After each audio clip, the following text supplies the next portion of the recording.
Welcome to the Winter Disco Tabletop Gaming Channel, where we talk all things Warhammer 40,000, Age of Sigmar, and Dungeons and Dragons. In this video, we're checking out some Warhammer 40k models, which are probably going to disappear very soon. With the new edition of 40k coming out, it's inevitable that sooner or later there will be a new range of starter sets. With this will be a whole bunch of new miniatures, a lot of which we've already seen, but it also means that a few of the old range may be gone for good. So in this video, we're going to look at the Dark Imperium starter sets and see what models in those sets are likely to go once they are no longer selling in stores.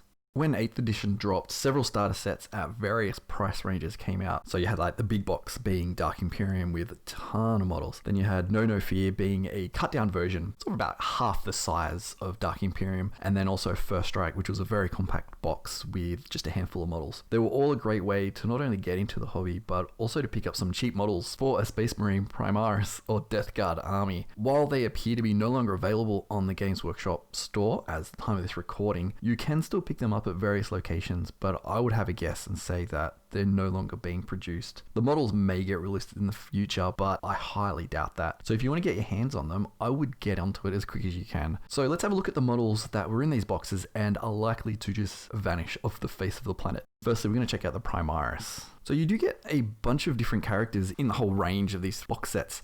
You get the Captain in Gravis armor, the Ancient, and 2 lieutenants. So let's start with the Captain in Gravis armor. I always found this one a little strange. I think this was the first time we saw Gravis armor, and it was very, very chunky, a lot thicker than what we've been used to before. The thickest armor previously being the Terminator armor sets. So this one was a little bit strange. I never really particularly liked this one. Over time, I've become used to the chunkiness of it. I do like how there's all the little extra panel details and trimmings. But to me, it is one of the weaker models of the first wave of Primaris. So I'm not overly sad to see it go. I think they could have experimented a bit more and done some really cool things with it, but this is the only one that we have. The only Captain in Gravis armor.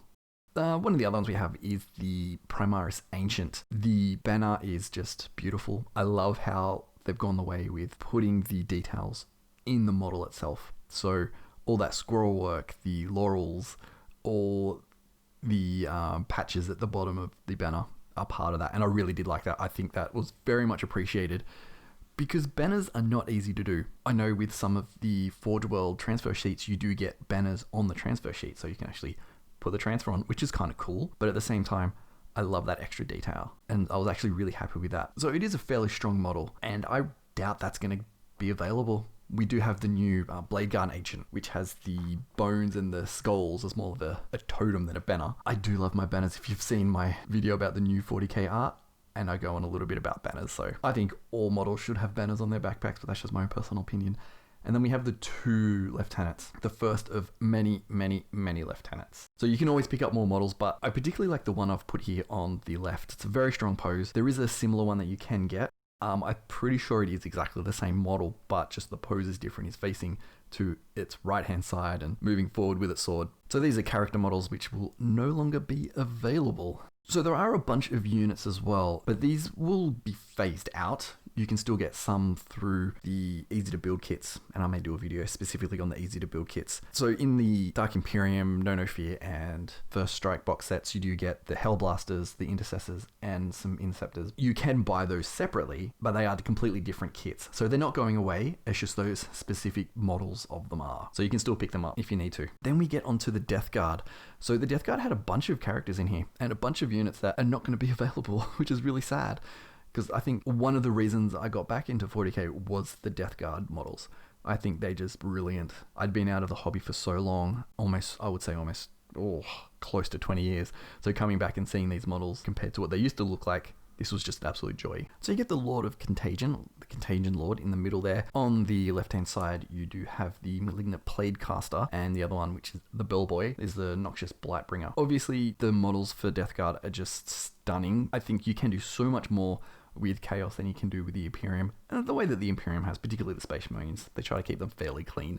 But with the Chaos ones, you can go crazy with it. You can go absolutely nuts. So let's start with the Lord of Contagion. It's a pretty hefty model. I have always liked it. I think I have 2 models of this, both of them in slightly different pieces all over the place. I'll never get around to putting it together and painting it, but I love the fact that the guts are just dripping and hanging out. There's little nurglings in there. And I've got part of the model here, which is the back of it, which you can't see on this image. The attention to detail on the cloak, I think, is just amazing. It has almost 3 parts to it: the chainmail, the cloak itself, and then another hood.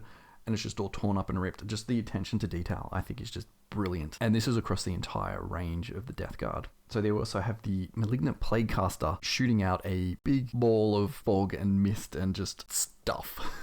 I don't even really know what that is. It looks like smoke and everything.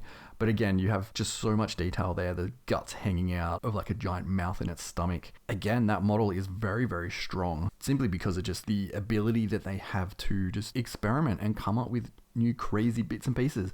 And then we've got the bellboy, the Noxious Blightbringer, with a bunch of Nurgles, well, 1 Nurgle, which is super cute, and the bell. Every point I've said about the other 2 models applies to this one. They can just go all out. I'm sad that you might not be able to get these models anymore. So I really think they are some of the better models that they've done in a long time. And then we have the units.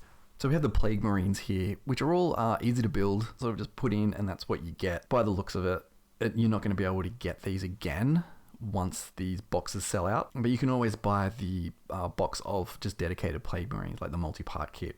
So you can get some and, play around, but it is nice to have that option because each Plague Guard should be individual and unique in its own right. And you can do that through conversions, but it would be nice just to have a whole bunch of different extra models that you can just throw in and be like, oh yeah, I just want another model that looks slightly different, and done. We also have the Foetid Bloat-Drone.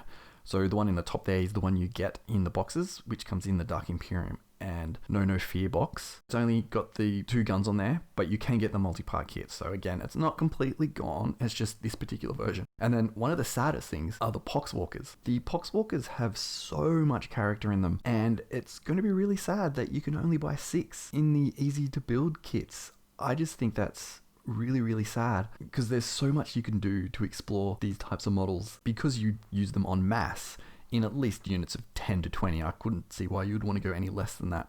Even if you can go less than 10, I don't think you can. You need to have variations of some kind, and we don't want to have to kit bash so many different models just to have a unit. So this is going to be really sad. It's actually one of the saddest things about it, and I'm really considering buying and scouring eBay just to get a whole bunch more Poxwalkers, because I have a few, but not as much as I want. So I'm hoping one day they do actually release even the 10 that we have at the top here, release them in their own box. I don't see why they haven't done that yet. I don't quite understand. Must be some kind of weird business decision there. So like I said, these are not likely to be the last models that get removed off the shelves. We have the whole easy to build range at the moment, and I expect these will be replaced with the new Primaris and new Necron models. We've seen in unboxings of the Indomitus box set, there are some models which are push fit, which is essentially the easy to build kits, and there's some other ones which will probably be released in some way or another. So leave a comment below about what models you will miss. I'm going to miss the Poxwalkers. I love them. I think they're so good. And I'm also going to miss a lot of the easy to build, well, not really easy to build, but the monopose Plague Marine ones. I just think they're just really cool. And I think the more variations you have of Plague Marines, the better. So I hope you have liked this video. Please leave a like on here and definitely comment what you will miss. Remember, if you like these types of videos, hit the subscribe button so you can get them as soon as I release them. In the meantime, thanks for watching, and I will catch you later.